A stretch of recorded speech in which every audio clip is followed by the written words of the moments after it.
अरे बहू, जरा जल्दी जल्दी सामान पैक कर, बारात के निकलने का वक्त हो गया है। माँ जी, सारा सामान पैक हो गया है, अब तो बस मुझे मेरी देवरानी का इंतजार है। आप देखना, जब मेरी देवरानी आएगी ना, तो हम दोनों देवरानी जेठानी नहीं बल्कि बहनों की तरह रहेंगी। सभी लोग जल्दी जल्दी सारी तैयारियां खत्म करते हैं और बारात लेकर निकल जाते हैं। शादी होने के बाद सभी लोग घर की नई बहू अलका को लेकर घर आ जाते हैं, जहां ज्योति और लक्ष्मी बड़े प्यार से अलका का स्वागत करती हैं। ओह गॉड, इतनी ज्यादा गर्मी है यहाँ, मेरा तो दम घुट रहा है। मेरा रूम कहाँ है? मुझे चेंज करना है। आओ अलका, मैं तुम्हें तुम्हारे कमरे में ले चलती हूँ। अलका कमरे में जाते ही अपनी शादी का जोड़ा उतार कर अपने कंफर्ट के कपड़े पहनकर सीधा लेट जाती है, जिसे देख ज्योति को थोड़ा अजीब लगता है, लेकिन वो कुछ नहीं कहती। अलका की शादी भले ही एक मिडिल क्लास फैमिली में हुई थी, लेकिन अलका काफी अमीर घर से थी, इसलिए वो अपने पापा से कहकर 2 एसी मंगवा लेती है, जिसमें से एक एसी तो वो अपने कमरे में और एक एसी अपनी सास के कमरे में लगवाती है। अलका बहू, ये मेरे कमरे में एसी कब लगा और किसने लगाया ये एसी? माँ जी, मैंने लगवाया है आपके कमरे में एसी। वो क्या है ना, गर्मी का मौसम शुरू हो चुका है और इतनी गर्मी में आपको बिना एसी के काफी प्रॉब्लम होती होगी ना। किसी की नजर ना लगे मेरी बहू को, आते ही मेरा कितना ख्याल रख रही है। मुझे परेशानी ना हो इसलिए मेरे कमरे में एसी भी लगवा दिया। लक्ष्मी इतना बोल ही रही होती है कि तभी वहाँ ज्योति आ जाती है। अलका, मेरे साथ किचन में चलो, आज तुम अपने हाथों से खाना बनाना। वो क्या है ना, मुझसे इतनी गर्मी में कोई काम नहीं किया जाएगा। वैसे भी मैं माँ जी के लिए कुछ ज्वेलरी और साड़ी लेकर आई थी, तो वो मुझे उन्हें दिखानी थी। अच्छा, कोई बात नहीं बहू, फिर कभी बना लेना खाना। ज्योति बहू, जा जाकर तू ही बना ले आज खाना। ज्योति को ये सब बड़ा अजीब लगता है, लेकिन वो ज्यादा ध्यान नहीं देती और ऐसे ही कुछ दिन गुजर जाते हैं। अलका, आज ढेर सारे कपड़े हैं, आओ कपड़े धोने में मेरी मदद करो। लेकिन मैं तो माँ जी के साथ बाहर पार्लर जा रही थी। तो बाद में चले जाना, घर का काम जरूरी है या पार्लर जाना? एक दिन अगर तू कपड़े धो लेगी तो क्या हो जाएगा, इतने सालों से तो तू ही धो रही है। अलका बहू, चल, हमें पार्लर के लिए लेट हो रहा है। अलका लक्ष्मी को अपने साथ पार्लर ले जाती है। ये सब देख ज्योति को गुस्सा तो बहुत आता है, लेकिन वो कुछ नहीं कहती। ज्योति हमेशा यही सोचती थी, जब उसकी देवरानी आएगी तो वो दोनों मिलकर जिम्मेदारी को संभालेंगे, घर के सारे काम करेंगे। लेकिन जब से अलका आई थी, तब से वो हमेशा अपने पैसों के बल पर अपने साथ साथ अपनी सास के भी शौक पूरे करती और घर के कामों से भी बच जाती। चाची चाची, मुझे बहुत गर्मी लग रही, मेरे लिए मैंगो शेक बना दो ना। मिंकू ये कहते हुए अलका का हाथ हिलाने लगता है। अलका नेल पेंट लगा रही होती है, जिसके चलते उसका नेल पेंट खराब हो जाता है। तेरी वजह से मेरी नेल पेंट खराब हो गई, तुझे क्या 2 मिनट का भी सब्र नहीं है? ये कहते हुए अलका मिंकू को गुस्से में जमीन पर धक्का दे देती है। मिंकू के चिल्लाने की आवाज को सुनकर सभी लोग वहाँ आ जाते हैं। मिंकू, तू ठीक तो है ना? अलका, तुम्हारा दिमाग तो नहीं खराब हो गया है? तुम्हारी हिम्मत कैसे हुई मेरे बेटे को धक्का देने की? एक तो जब से आई हो महारानियों की तरह दिन भर आराम करती रहती हो, आज तक घर के किसी भी काम को हाथ नहीं लगाया। इतनी गर्मी में भी मैं ही नौकरानियों की तरह काम करती हूँ। तुम्हारी इतनी हिम्मत कि तुमने मुझसे इस तरह से बात की। जानती भी हो मैं किसकी बेटी हूँ। बस अब मैं अपनी इंसल्ट और बर्दाश्त नहीं कर सकती। मैं तुम्हारे साथ इस घर में नहीं रह सकती, मुझे बंटवारा चाहिए। हाँ, तो मैं भी कौन सा तुम्हारे साथ रहने के लिए मर रही हूँ, मुझे भी अब बंटवारा ही चाहिए।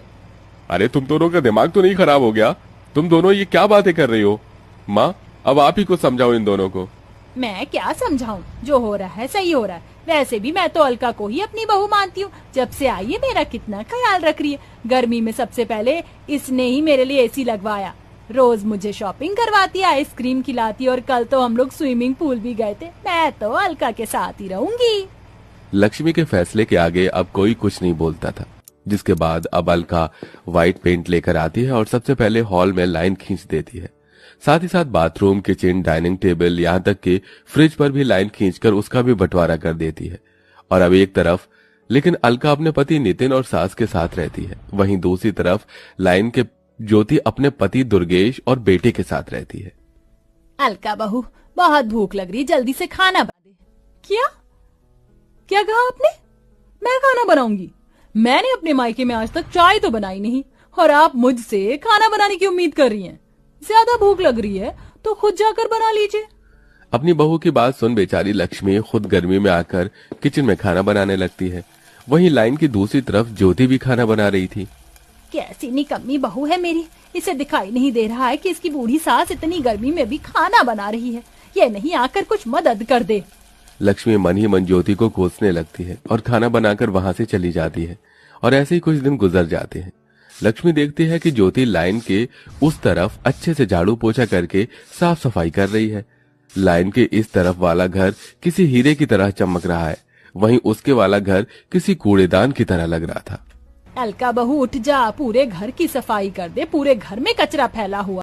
तू बहू है इस घर की, ये सब तेरा काम है। माँ जी, तो आप भी इस घर की बहू ही हैं। उठिए और जाकर साफ सफाई करिए। इतनी गर्मी में मैं तो इस एसी के सामने से नहीं हिलने वाली। अलका की बात सुन बेचारी लक्ष्मी खुद ही उठकर घर की सफाई करने लगती है।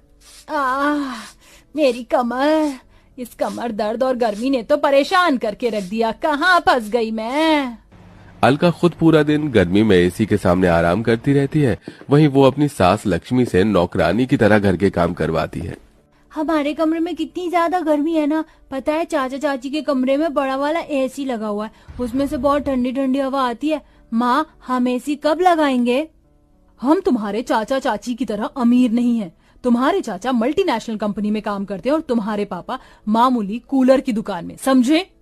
अपनी माँ को इतने गुस्से में देख मिंकू बाहर आ जाता है और देखता है कि लाइन के दूसरी तरफ से बहुत ठंडी ठंडी हवा आ रही है। मिंकू गर्मी को बर्दाश्त नहीं कर पाता और सीधा बंटवारे की लाइन को पार करके अलका के कमरे में पहुंच जाता है। तभी अलका मिंकू को देख लेती है। तेरी हिम्मत कैसे हुई मेरे कमरे में आने की? लास्ट टाइम की मार भूल गया है क्या? भाग यहाँ से। अलका की डांट सुन मिंकू भागते हुए अपने कमरे में आ जाता है। वहीं अब बूढ़ी उम्र में इतनी मेहनत करते करते लक्ष्मी की तबीयत काफी खराब हो गई थी। कोई मेरी मदद करो, हाय मेरी कमर। माँ जी, नहीं, मैं बंटवारे की उस लाइन की तरफ नहीं जा सकती। माँ जी, मुझे माफ कर दीजिएगा, मैं मजबूर हूँ। ज्योति चाहते हुए भी लक्ष्मी की मदद नहीं कर पा रही थी। वहीं थोड़ी देर में नितिन आ जाता है और अपनी माँ को जमीन पर गिरा देख उसे जल्दी से कमरे में ले जाता है। जिसके बाद वो अलका के कमरे में जाता है और देखता है कि अलका एसी की ठंडी हवा में फोन चला रही है। ये सब देख नितिन को बहुत गुस्सा आता है और वो ज्योति से फोन छीनकर उसे जमीन पर फेंक देता है। मेरी माँ दर्द से तड़प रही है और तुम हो कि यहाँ फोन चला रही हो। अगर अब से तुमने घर के काम नहीं किए तो जिस तरह से तुम्हारा आज फोन तोड़ा है, अगली बार तुम्हारा मुंह तोड़ दूंगा, समझी? नितिन को इतने गुस्से में देख अलका काफी डर जाती है और अब अलका घर के काम में लग जाती है।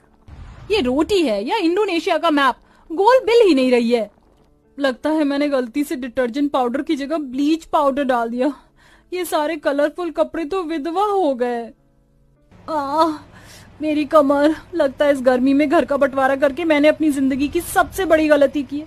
बंटवारे की वजह से अब घर की सारी जिम्मेदारी मुझ पर आ गई है। ऊपर से इस गर्मी ने भी बुरा हाल करके रख दिया। अब मैं क्या करूं? ये कहते हुए अलका जोर जोर से रोने लगती है और अब वो माफी मांगने के लिए अपने खुद की खींची हुई बंटवारे की लाइन को पार करके सीधा अपनी जेठानी ज्योति के कमरे में जाती है, जहाँ वो देखती है कि उसकी सास पहले से ही वहाँ मौजूद है। माँ जी, आप? और नहीं तो क्या करती मैं। घर की बड़ी होने के नाते मुझे इस बंटवारे को रोकना चाहिए था, लेकिन तेरी अमीरी की चकाचौंध ने तो मुझे अंधा करके रख दिया था। मैं यहाँ ज्योति बहू से माफी मांगने आई हूँ। जेठानी जी, मुझे भी माफ कर दीजिए, मुझसे बहुत बड़ी गलती हो गई। देवरानी जेठानी में घर का बंटवारा करके मैंने बहुत बड़ा पाप किया है, लेकिन अब मुझे मेरी गलती का एहसास हो गया है।